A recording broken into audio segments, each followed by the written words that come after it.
On connaît tous ce sentiment, non? D'être la personne clé, celle par qui tout doit passer, mais de réaliser qu'on est aussi devenu le goulot d'étranglement qui ralentit toute la machine. C'est un drôle de paradoxe. Aujourd'hui, on regarde comment transformer ce piège en une véritable force. Ah, cette petite phrase. On se la dit tout le temps, pas vrai? Dans le feu de l'action, ça semble la chose la plus logique à faire. On veut que ce soit bien fait, on veut sauver du temps. L'intention est bonne, absolument. Mais est-ce que ce réflexe, cette habitude de tout ramasser sur ses épaules, était en fait le plus gros obstacle à la performance de l'équipe, et même à notre propre croissance? C'est la question un peu provocante qu'on va explorer ensemble. Alors, voici notre plan de match. On va commencer par bien comprendre le piège, puis on va mettre des chiffres sur ses coûts cachés.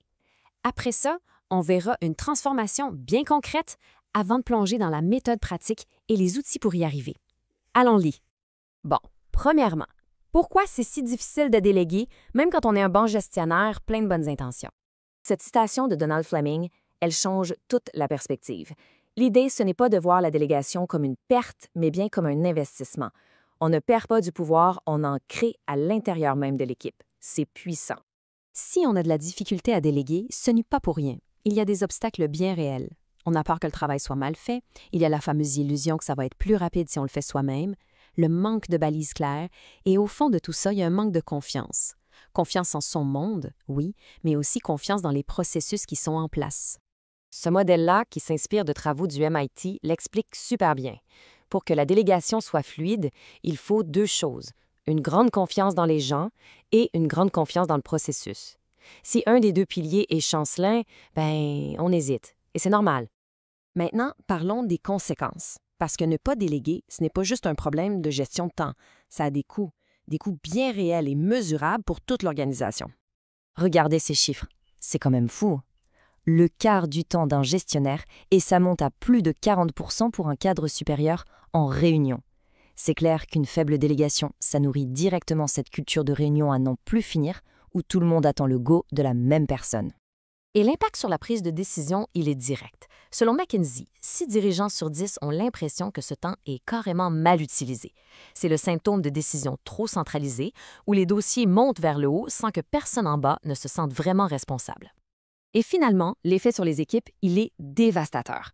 Ces données de Gallup nous montrent que l'engagement des employés stagne, et c'est bas. C'est logique. Quand tout est microgéré, quand les décisions sont toujours prises en haut, l'initiative et la motivation des gens s'éteignent. Ce tableau, il résume tout. Des décisions qui bloquent et qui épuisent tout le monde.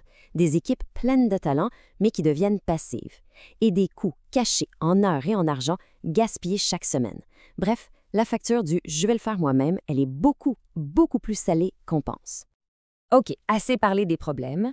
Voyons comment on peut renverser la vapeur en pratique. On va prendre un cas client réel, mais anonymisé, pour voir le parcours. Voici Amélie. Son quotidien va peut-être vous sembler familier. Super compétente, super dévouée, mais elle est devenue, sans même s'en rendre compte, le point de blocage de tout son département. Tout le monde l'atteint, tout le temps. Alors comment on sort de là? L'intervention a été très méthodique. Premièrement, on a listé toutes les décisions récurrentes. Deuxièmement, on a créé des niveaux de délégation clairs, guidés pour les dossiers sensibles, autonomes pour la routine. Et surtout, on a remplacé le chaos des meetings improvisés par des rituels de communication qui fonctionnent. Et le premier résultat est spectaculaire. Tenez-vous bien, en moins de 3 mois, un tiers du temps passé en réunion a tout simplement disparu. Juste ça, ça libère de l'oxygène pour toute l'équipe. Mais c'est ce chiffre-là qui est le plus incroyable. Il vient tordre le cou à la plus grande peur des gestionnaires. Non seulement la qualité n'a pas baissé, mais la qualité perçue par les clients s'est améliorée. C'est la preuve que quand on donne de l'autonomie et de la confiance aux équipes, elles livrent la marchandise, et même mieux. Cette citation de Pascal Dubies, elle résume toute la philosophie derrière ce succès. Le mot-clé ici, c'est promesse de coaching. On ne lance pas une tâche à quelqu'un en espérant que ça se passe bien. On s'engage à l'accompagner. C'est ça le secret. OK, l'histoire d'Amélie, c'est super inspirant. Mais comment on fait concrètement pour implanter ça de façon systématique? C'est là qu'on entre dans la méthode. Voici une méthode super claire en 5 étapes. 1. Diagnostiquer. La question à se poser: est-ce que cette tâche a besoin de ma touche personnelle, ma signature, ou juste de respecter un standard de qualité? 2. Clarifier. On dit clairement quel est le niveau de pouvoir. Est-ce que la personne doit juste m'informer, me consulter, co-décider avec moi ou décider toute seule? 3. Préparer. On donne un brief super clair. Voilà le résultat attendu, voilà ce qui définit un succès et voilà la date limite. 4. Et ça, c'est la clé, coacher. On ne donne pas les réponses, on pose des questions pour guider. Et finalement, 5. Institutionnaliser. On fait de la délégation une partie officielle de nos rencontres d'équipe. Ce n'est plus un coup de chance, ça devient un processus. Une bonne méthode, c'est la base. Mais pour que les nouvelles habitudes s'ancrent pour de bon, des outils pour la soutenir, ça fait toute la différence. C'est exactement ce que propose l'écosystème M360 qu'on a vu en action dans notre étude de cas. Il y a le programme structuré avec ses outils, ses canevas, il y a l'application mobile qui aide à transformer les bonnes intentions en habitudes quotidiennes, et il y a même un outil pour rendre visible le coût de chaque réunion. Ça fait réfléchir. C'est le fruit de plus de 15 ans d'expérience. La philosophie derrière, c'est qu'on n'est pas là pour juste éduquer, on est là pour activer, pour transformer les connaissances en actions concrètes et durables. Au fond, tout ça nous ramène à cette idée tellement puissante de Donald Fleming. Le but ultime de la délégation, ce n'est pas juste d'avoir un agenda moins rempli, c'est de libérer notre ressource la plus précieuse, notre temps de réflexion, pour enfin pouvoir travailler sur le développement et non plus seulement dans les opérations.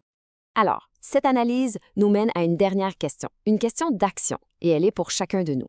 En pensant aux tâches récurrentes, aux validations qui attendent toujours, quel est le tout premier petit goulot d'étranglement qui pourrait être éliminé dès demain?